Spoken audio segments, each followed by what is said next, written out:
वनवास के कठिन समय में जब पांडव जंगलों में भटक रहे थे, एक दिन द्रौपदी ने एक जामुन का फल तोड़ लिया, पर वो कोई सामान्य फल नहीं था।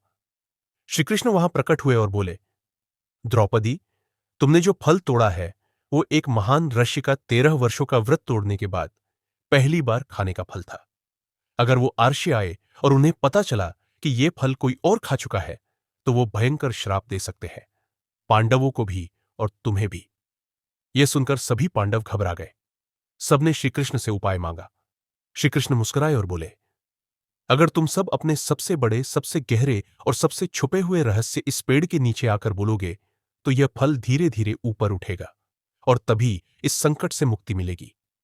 सबसे पहले युधिष्ठिर आए।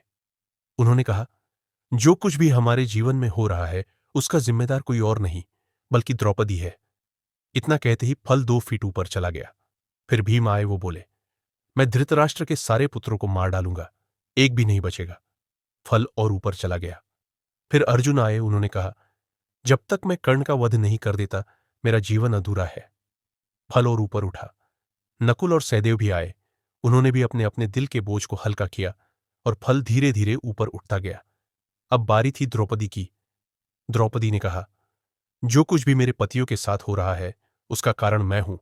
मैंने कई गलतियां की है जिनका दंड उन्हें भुगतना पड़ा है। परंतु इस बार फल ऊपर नहीं गया। श्रीकृष्ण गंभीर हुए।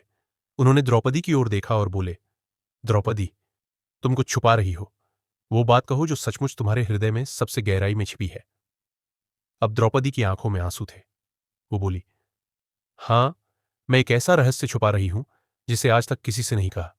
मेरे हृदय में प्रेम है, अपने पतियों के अलावा किसी और के लिए। सब चौंक गए। द्रौपदी ने कहा, उसका नाम है कर्ण। मेरे स्वयंवर के दिन अगर मैं उसे उसकी जाति के कारण न ठुकराती, अगर मैंने उसका अपमान न किया होता, तो शायद आज मुझे यह सब सहना न पड़ता। कर्ण ने मेरे मन में स्थान बनाया था, पर मैं समाज के डर से, अपने अभिमान से उस भाव को स्वीकार नहीं कर सकी। आज मैं पछता रही हूं। जैसे ही द्रौपदी ने यह कहा, वो जामुन का फल धीरे धीरे आसमान की ओर उड़ गया। संकट टल गया था, पर पांडव और खुद द्रौपदी स्तब्ध थे। कभी कभी प्रेम को शब्दों की नहीं, मौन की जरूरत होती है। द्रौपदी और कर्ण का रिश्ता वैसा ही था, अनकहा, अधूरा, पर सच्चा। अगर आपको यह कथा भावुक कर गई हो तो वीडियो को लाइक करें, शेयर करें और चैनल को सब्सक्राइब करें। ऐसी ही और भी अनसुनी कहानियों के लिए जुड़े रहिए हमारे साथ।